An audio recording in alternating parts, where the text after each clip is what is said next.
Mag-subscribe ka na!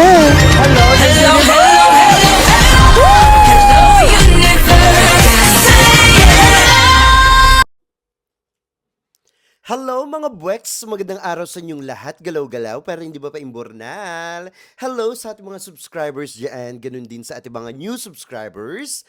Welcome to Parade of Beauty! If you are here today, welcome to the new era of beauty! Beauty is in you. O, di ba? Kamusta naman kayo mga buweks? Ayan, magandang araw po sa inyong lahat. Friday na naman ngayon. O, kamusta na, di ba? Ang bilis ng araw. Parang kahapon birthday ko lang. Thank you sa mga bumati sa inyo. Hello po sa mga nanonood dyan. Please don't forget to subscribe to my channel. Click your notification bell para mas updated kayo sa ating mga chika everyday and night sa mundo ng pageantry. And please like this video para hindi ma-stroke. Pag nakita ka ng... Nagdi-demure-demurean kasi ako mga buwek. Kunyari mahinhin ako, ayan, di ba? Pag nakita nyo na ang aking beauty kit, like na agad-agad, wag nang umarte, choosy pa ba, di ba? Sinusubukan ko kasing maging mahinhin mga buweks. Alam nyo na, Kasi syempre, para iba naman yung timpla natin ngayon, di ba? Para kunyari virgin-virginan tayo, di ba? Charito! Anyway, mga buweks, kamusta naman kayo? Gusto nyo ba yung set ng ating hair ngayon? Napaside naman siya. O, Jimwa? Nag-ano lang ako, nag-iimbento lang ako. Pero ang ganda in fairness, Ang ganda talaga! Feelingera yan, di ba? But anyway, mga buweks, ito na nga ang chika natin ngayong araw na ito, no? Ay, ito nga. Dahil nga talagang binabash ng bonggang-bongga ng mga Indo-Dilulo at saka ng mga Indiano't Indiana itong si Papa Nawat dahil sa ginawa daw sa kanilang reynang si Rachel Gupta ay ang sinasabi nila ng mga Indiano at saka ng mga Indo hindi daw magiging successful ang pa-Miss Universe Thailand ni Papa Nawat. Nakakaloka ito. Bakit kaya bakit kaya ganyan yung sama ng loob ng mga Indo na lang kay Papa Nawat after binigyan sila ng corona at mga ibang runners-up, di ba? Sa Miss Grand International, ay yung mga yan ni Jid Madila, panigurado mga boys, no? Mga alagad ni Jid Madila, Jiwa, itong si Butanding, Jiwa, Charito. So ayun pero sinasabi ko nga dito, ito nga sinasabi ng mga Indiano na talagang hindi daw magiging pasabog ang pa-Miss Universe Thailand ni Papa Nawat. Pero, eto na mga buweks, naglabas na ang ating Papua o diwa ng talagang pangmalakasang intablado na hindi pa natin nakikita sa mundo ng pageantry. O Jimwa, ang ganda-ganda ng layout mga buwets ng intablado. Kitang-kita nyo naman talaga, kung ganyan talaga ang magiging layout, ng Miss Universe Thailand. At mukha naman talagang pasabog at mukha naman talagang legit itong nirelease na layout. Ay, nakakaloka ito mga buweks, Panigurado yan ay magiging pasabog din ng bonggang-bongga ang Miss Universe ngayong taon na gaganapin sa Thailand. Kasi nga, di ba, ang MGI, si Papa Nawat, ang namamahala sa lahat-lahat, sa production at sa mga girls, di ba? Kulang na lang i-announce na siya ang may-ari na ng Miss Universe Organization, di ba? Pero ayan nga, isa na siya sa mga malalakas na may galawan dyan sa Miss Universe Organization. Kaya ito mga sibuyas na ito, pati yung ating mga dilulong syupit bahay ay talagang panigurado yan mga buweks. Mapapaimburnal ng bonggang-bongga yung mga yan pag nakita nila yung production ni Papa Nawat, diwa. Si Papa Nawat pa ba, diba? MGI pa ba? Kita naman natin yung mga pasabog sa MGI every year, di ba? Talagang nangunguna sila sa lahat ng mga pasabog sa mundo ng pageantry, di ba? Tapos ganito nga yung sinasabi ng mga Indians at saka ng mga syupit bahay natin, mga dilulu na mapapaimburnal daw ang production ng Miss Universe Thailand, ganun din ang Miss Universe 2025 na gaganapin ngayon sa bansang Thailand. Diba? Grabe talaga ito. ang laki ng ano, ang laki ng galit nila dito kay Papa Nawat, mga buweks. Kulang na lang yata, ipako nila ito sa krus. Nakakaloka ito, Parang sinusumpa na talaga nila si Papa Nawat, 'no? Kawawa naman na matanda, 'di ba? Lahat na lang ng bashing natatamo ni Papa Nawat, 'di ba? Pero hintayin natin 'yan, mga buweks, 'no? Panigurado ay talagang pasabog, sabog na sabog ang social media pagdating ng Miss Universe Thailand, pati naman ang Miss Universe 2025 competition ngayong taon dito sa bansang Thailand. O, Jimwa. But anyway, mga boys, ito paano? Mukha namang nag-i-enjoy talaga ang ating Reyna, Jiwa, dito sa Myanmar. At kudos naman sa Myanmar, ha.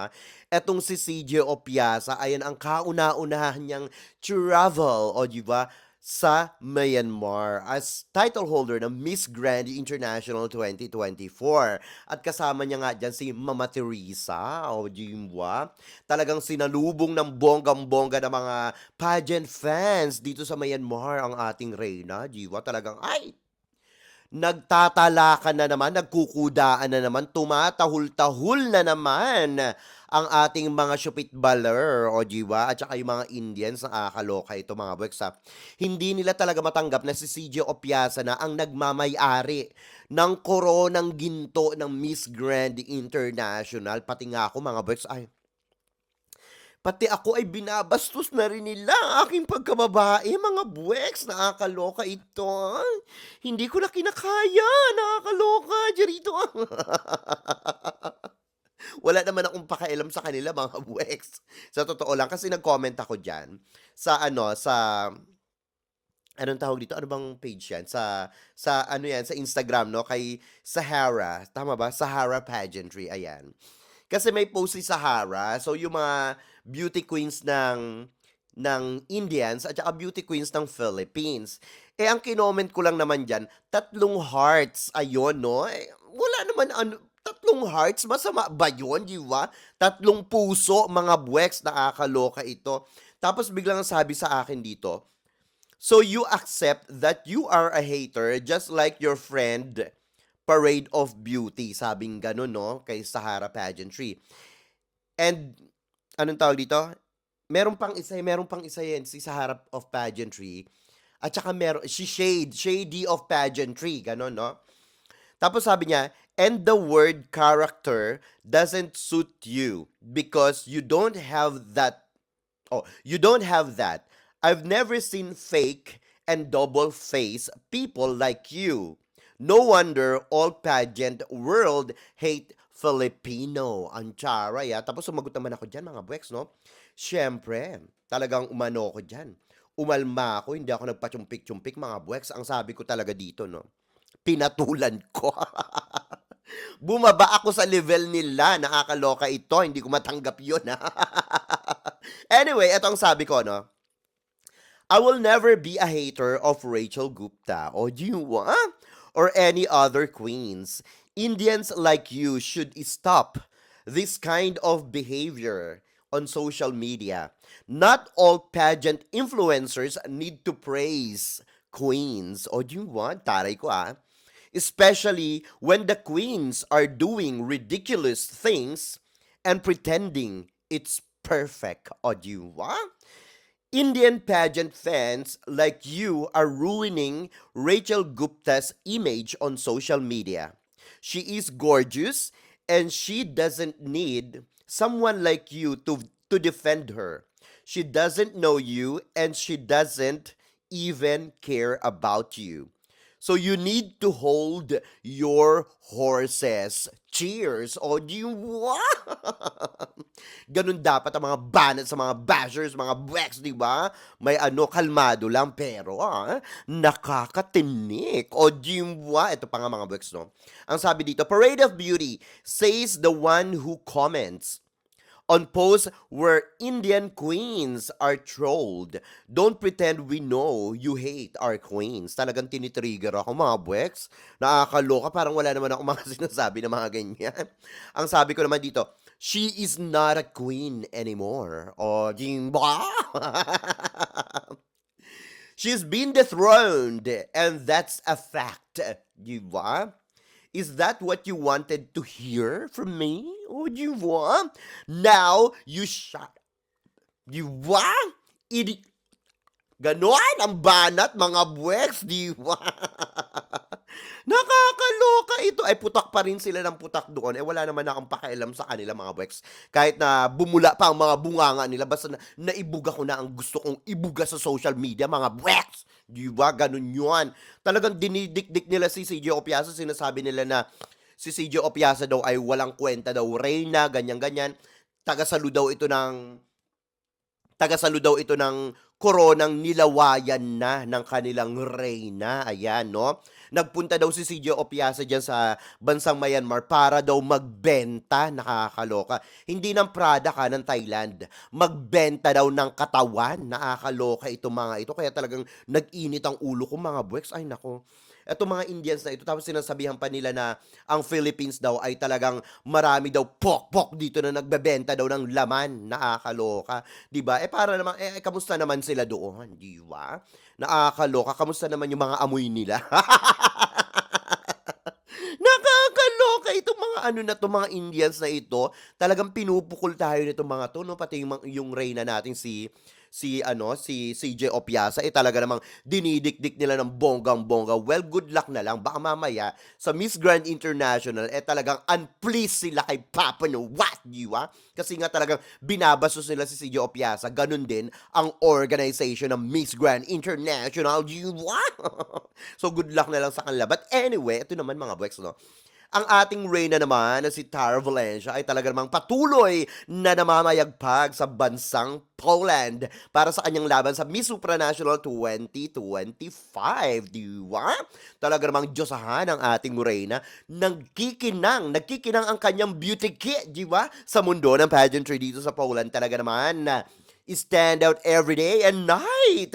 Ang ating reynang si Tara Valencia hindi nagpapakabog sa kanyang mga OOTD, sa kanyang beauty, sa kanyang makeup, lahat-lahat na mga boys. Full caliber talaga ang beauty ng ating reynang si Tara Valencia, di ba? Talagang nag-glow siya dito sa Poland. Natutuwa ako.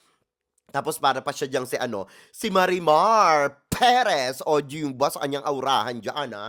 In fairness naman, pero ang ating mga suwitbahay na mga Indo, sinasabi nila na mapapa-imbornal daw si Tara Valencia. Lalamunin daw ng Indo candidate ang ating reyna. Dahil daw wala daw sa kalingkingan si Tara Valencia ng kanilang reyna. O di ba, nakakaloka ito. Tinignan ko nga yung reyna nila recently, ganun pa rin yung itsura. Hindi nagbago mga buweks, o di ba? In fairness naman, consistent ha. Nakakaloka ito. Pero si Tara Valencia, everyday, iba-iba yung pinapakitang styling, iba-iba yung pinapakitang character, no? Ini-enjoy lang ni Tara Valencia at talaga namang sa kanya mga ngiti, ay lalong lumilitaw ang kanyang pagkadyosa. Kaya naman talagang ating mga bahay ay talagang nanggagalaiti sa kanyang ganda, di ba? Hindi nila matanggap na si Tara Valencia ay talagang napakagandang kandidata, napakagandang babae na galing sa powerhouse country and Grand Slam sa mundo ng pageantry. Kaya naman talagang itong mga dilulo na ito ay sinasabihan siya na wala daw itong ibubuga sa finale ng supranational dahil daw nakikita nila na pahina na ng pahina ang ating kandidata sa laban nito dito sa Poland sa Miss Supranational, di ba? Nahihinaan daw sila sa kalibre ni Tara Valencia. Hindi daw ito katulad ng mga pinapadala natin dati sa mundo ng pageantry, sa international pageants, na masasabing high caliber. Ayan. Ito daw pinadala ng Miss Universe sa Philippines. Ayan, no? Ay mahina daw at wala daw masyadong hatak sa mga pageant fans sa Philippines. O diwa? Ito lang masasabi ko dyan.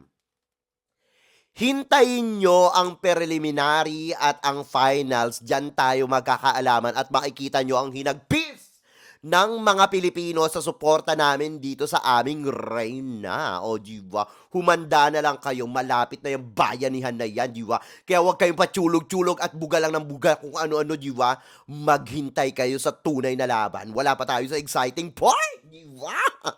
Nakakaloka mga Indo dilulo na ito, diba? Anyway mga Bex, ano masasabi nyo dito sa ating mga chika ngayong araw na ito? Mag-ingay kayo sa ating comment section para makita ko rin ang inyong mga opinyon. Hanggang sa susunod nating mga chika-chikahan. Bye for now mga Bex and I Love you all. Bye. See ya!